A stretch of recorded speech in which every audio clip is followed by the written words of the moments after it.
Kujuta ette, et keegi jälgib iga sinu hiireklikki, igat pauseekraani taga ja igat, lehekülge, mida sa uut oskust õppides avad. Või siis sootuks ignoreerid. Ja see ei ole mingi küberpunkutoopia, eks, vaid see on reaalne iga päev umbes 35 000 Austraalia kooliõpilase jaoks. Jah, täpselt. Teadlased avastasid, et ainukese sinu hiireklikkide mustri põhjal on võimalik enam kui 8-päevase varuga ja lausa matemaatilise täpsusega ennustada, kas annad raskuste tekkides alla või jõuad edukalt eesmärkini. Ja sina, kes sa oled alati näljane uute teadmiste järele, sa ilmselt tahad teada, kuidas nad seda teevad, kuidas see muudab meie arusaama e-õppest ja mis on see varjatud tõde meie enda õppimisharimuste kohta, mida need suured andmehulgad meile oodatud paljastavad. Meie tänase süvakäsitluse fookuses on 2025. aasta värske teadusartikkel A Machine Learning Approach for Predicting Student Progress in Online Programming Education. Just, ja selle uuringu autorid eesotsas teadlasega nimega Zhang on teinud midagi väga unikaalset. See on selline haridustehnoloogia ja kognitiivse psühholoogia ristumispunkt. Nii. Mis teeb selle uuringu eriti põnevaks, on see, et see ei püüa ennustada lihtsalt mingit, lõpuhinnet, mis on sageli lihtsalt selline postuumne diagnoos on ju. Nad teevad midagi palju täpsemat. Nad prognoosivad iga mooduli lõpus, kas õpilane lahendab viimase ülesande ära, kukub läbi või annab üldse alla. Vau, okei. Aga oot, harutame selle veidi lahti, sest me räägime siin tohutult hullast andmetest. Jah, meil on laual andmed tervelt 35 000 K12 ehk siis põhikooli ja gümnaasiumi õpilase kohta Austraalias. See on ikka täiesti meeletu valim. Ja need nooled osalesid 4 erineval programmeerimiskursuseles. Täpselt nii. See algas visuaalsest koodist ehk Novis Popli kursusest, kus sa lohistad ekraanil värvilisi loogikablokke nagu legosid, ilma syntaksi pärast muretsemata. Jah, see on see, mida algkoolis tihti tehakse. Just. Ja siis liiguti edasi beginners blokli ja lõpuks päris tekstipõhise Pythonini. Nii algajatele kui ka edasijõudnutele. Nii et see spekter on väga lai. Ja et aru saada, kuidas see ennustamine tegelikult käib, peame rääkima meetodist. Sest teadlased ei kasutanud siin kõige ulmelisemat ja keerulisemat tehisintellekti. See on oluline point, sest kohe, kui me räägime AI-st ja andmetest, kangastub paljudele mingi suur must kast, on ju. Kujuta ette, et sa kasutad navigeerimiseks GPS-i. Selline musta kasti algoritm on nagu GPS, mis käsib sul lihtsalt pööra vasakule, aga sa ei tea absoluutselt miks. Sa pead seda lihtsalt pimesi uskuma. Jaa, sa ei tea, kas ees on ummik või on sild kokku kukkunud. Aga uurimuses kasutatud otsustuspuu, ehk siis decision tree, see on pigem nagu, ütleme, klaaskast. See näitab sulle tervet kaarti ja seletab, et pööra vasakule, sest otse on ummik. Nii saavad ka õpetajad päriselt aru, miks masin midagi soovitab. Ja see klaaskasti kontseptsioon on hariduses absoluutselt kriitiline. Teadlased reaalselt võrdlesid neid lihtsaid otsustuspuid väga keeruliste mudelitega, nagu Random Forest või Support Vector Machine. Mis need endast kujutavad? Need kõlavad nagu mingid keerulised matemaatilised terminid. Random Forest ongi sisuliselt sadadest erinevatest otsustuspuudest koosnev mets, mis teeb sellise ühise pimeda hääletuse. Masin seedib tuhandeid muutujaid ja sülitab välja mingi protsendi.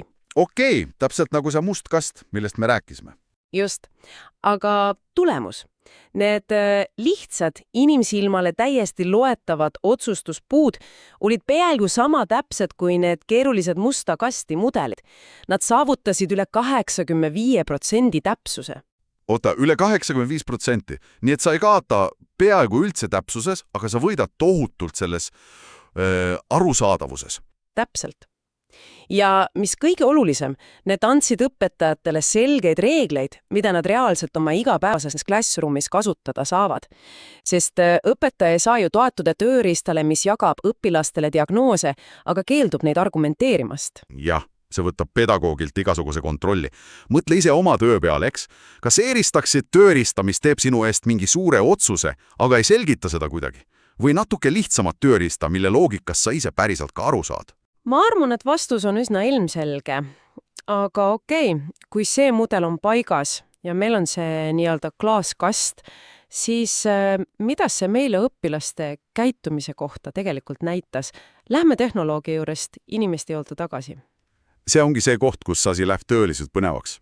Sest need andmed joonistasid välja 3 väga selget õppijate profiili ja me räägime siin ju 10 000 noortest. Aga nad kõik laias laastus paigutusid 3 kasti. Nii, ja mis need profiilid olid? Esimene grupp oli, eraldunud ja ohustatud. Inglise keeles siis disengaged at risk. Need on õpilased, kes põhimõtteliselt ei loe materjali, ei tee mingeid vaheteste. Nemad on need, keda peab süsteemis kõige kiiremini aitama, muidu nad lihtsalt kaovad ära. Need on iga e-õppekeskkonna suurim valupunkt. Kui nad alguses ebaõnnestuvad või kogevad mingit kognitiivset ülekoormust, siis nad lülitavad end lihtsalt välja. Ja, siis on see teine grupp, eks. Pühendunud ja edukad õppijad, need nii-öelda ideaalõpilased. Aga mis on huvitav, andmed näitasid, et nad ei loe tegelikult kõike. Nad loevad umbes 40–60% slaididest, nad teevad siis edukalt kuskil 90–100% testidest. See on juba iseenesest päris huvitav detail haridusdisaineritele. On, eks. Isegi 5 ei viitsi kogu seda pikka juttu lugeda. Aga 3. grupp, ja siin läheb asi tõeliselt huvitavaks. Uuring nimetab neid eraldunud, aga edukateks. Kuidas saab eraldunud õpilane edukas olla? Vot täpselt. Need on õpilased, kes ignoreerivad peaaegu kõiki teooria slaide. Me räägime siin, et nad vaatavad alla 10% nendest tekstidest. Aga kui asi jõuab praktilistele ülesanneteni, siis nad laheldavad need praegu täiuslikult ära. Ja neid oli eriti palju just seal edasi jõudnute Pythoni kursustel. Nii. Aga oota, ma astun nüüd natuke skeptiku rolli korraks. Kui meil on massiliselt õpilasi, kes lihtsalt skipivad seda teooriat, ei loe peaaegu sõnagi, aga saavad ikka maksimumpunktid. Kas see ei näita lihtsalt seda, et need kursused on halvasti üles ehitatud ja teooriaslaidid on täiesti mõttetud? Et see kursus on nagu üledimensioneeritud? See on väga hea ja õigustatud küsimus. Ja see tõstatab ühe olulise teema hariduse disaini kohta üldiselt. Autorid pidid seda sama asja analüüsima. Ja asi pole tegelikult selles, et materjal oleks rämps, vaid me peame vaatama nende kursuste sihtgruppe. See teebki Blockly ja Pythoni kursuste vahelise erinevuse nii oluliseks. Et neil on nagu erinev taust. Just. Edasi jõudnud noored tulevad sinna Pythoni kursusele sageli eelnevate teadmistega. Nad ei vaja 20 lehekülje pikkust heietust selle kohta, mis asi on andmetüüp või tsükkel. Nad kohandavad seda kursust enda vajadustele, et testida puhas syntaksi. Aha, okei, see teeb asja loogiliseks. Et nad lihtsalt teavad seda kõike juba. Jah, ja haridus peabki lubama sellist paindlikkust. Traditsioonilises klassis õpetaja näeb, et õpilane ei loe teksti ja pahandab temaga. Aga masinõppe aitas seda mustrit märkada, et õpetaja ei sunniks edasi jõudnud igavat teooriat tuupima. Algoritm tegelikult kaitseb õpilase iseseisvust. Nii et see purustab selle iidse müüdi, et iga õpilane peab läbima täpselt sama teekonna punktist A punkti B. Täpselt nii. Aga kui me nüüd näeme, et osad skipivad materjali ja ikka saavad hakkama, uurisid teadlased edasi. Nad tahtsid aru saada, millised slaidid on siis tegelikult eduka lõpptulemuse saavutamiseks, asendamatud. Ja siin tuleb sisse minu jaoks selle uuringu üks punevamaid tehnilisi osasid. Andmeteaduses nimetatakse seda tunnuste valikuks ehk feature selection. Ja see on äärmiselt oluline samm andmete puhastamisel. Sest kujuta ette, algusega olid otsustuspuud liiga suured on ju. Mõni oli isegi kuni 14 lehte pikk. Iga leht esindas mingit tegevust. Aga kui teadlased rakendasid spetsiaalsed filtreid, siis puud kahenesid 3-4 leheni. Ja mis kõige olulisem, nad ei kaotanud selle käigus absoluutselt oma ennustustõklust. Nii et sisuliselt see algoritm saagis puukuljest need oksad maha, mis kandsid ainult müra. Jah, täpselt. Algoritm on täiesti halastamatu. Kui ta näeb, et mingi slaidi lugemine ei muuda lõpptulemust ehk need, kes lugesid, kukuvad sama tihti läbi kui need, kes ei lugenud, siis ta viskab selle slaidi lihtsalt mudelist välja. Ja tulemus on see, et 100 slaididest loevad reaalselt vaid mõned üksikud tegevused. Ja mis need üksikud tegevused siis on? Vot see ongi see maagia.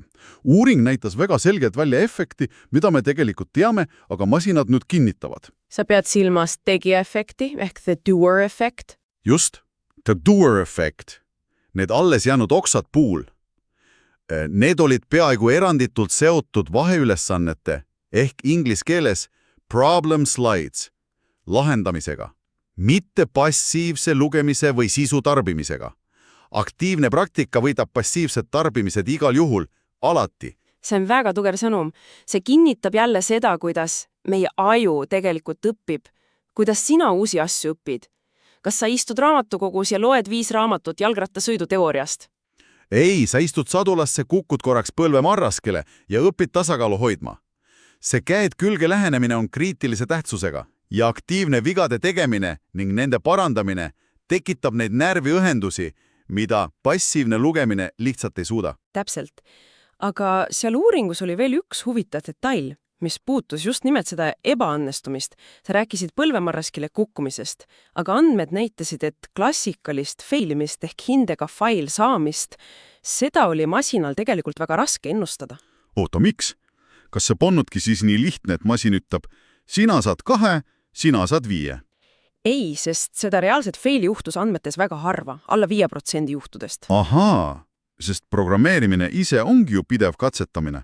Kui sa lõpuks koodi ära saadad, oled seda juba mitu korda testinud. Just. Sinu kood võib esimesel korral katki olla, sa parandad seda ja lõpuks see ikkagi töötab. Aga seda, kas õpilane ei esita mitte midagi, uuringu terminoloogia järgi, no submission, ehk ta lihtsalt annab alla ja vaikselt kaob, vot seda oli masinal ülitäpselt võimalik ennustada. Nii et kõige suurem vaenlane ei ole vale vastuse andmine, vaid lihtsalt allaandmine. Jaa.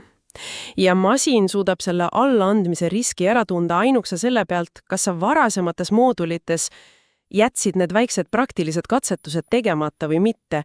Kui sa oled õppimises passiivne pealtvaataja, mitte tegija, siis risk alla anda kasvab meeletult. Okei, see on nagu au.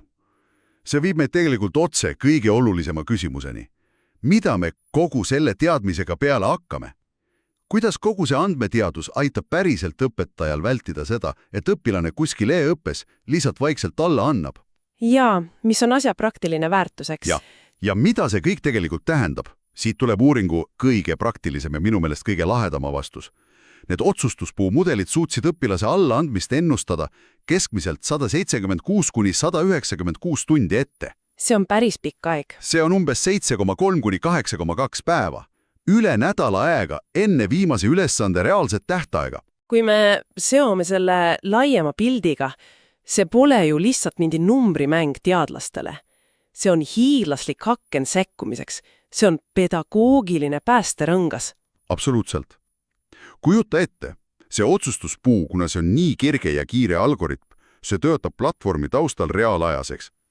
Ta on nagu suitsuandur, mis annab õpetajale vaikselt märku. Kuule, vaata Peetri poole.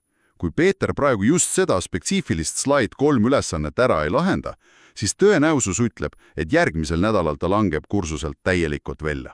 See on nagu õpetajale antud supervõime. Ja uuringu autorid andsid need mudelid hindamiseks päris õpetajatele, kes neid kursusi läbi viivad. Nende tagasiside oli, et see on hindamatu tööriist. Nad saavad näha oma enda loodud õppematerjali piltlikult öeldes läbi röntgeni. Jah, sa saad näha, mis tegelikult töötab. Just. Traditsiooniliselt õpetajad vaatavad sellest lamedat statistikat stiilis, mitu minutit keskmiselt sellel slaidil veedeti. Aga õpilane võis samal ajal telefonis istuda või köögis võileba teha, on ju. Aeg ei võrdu kognitiivse osalegusega. Täpselt nii, see on väga petlik mõõdik. Aga see klaasikasti mudel eemaldab selle müra.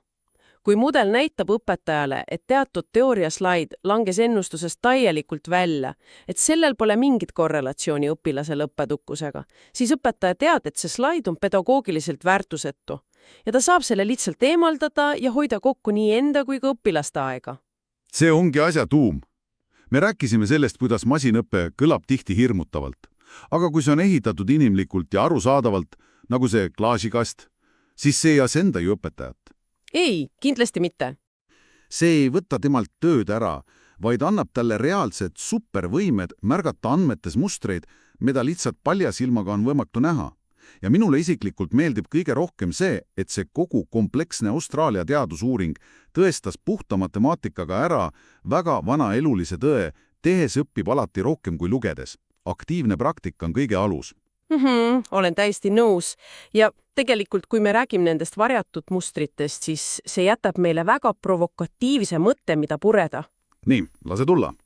Mõtle korraks, kui masin suudab näha, milline hiireklikk või loetud slaid garanteerib sinu edu mõnel programmeerimiskursusel, siis Mis juhtuks, kui me laseksime sellisel samal, muidugi privaatsel klaaskasti mudelil analüüsida sinu isiklikku igapäevast töövoogu või kalendrit?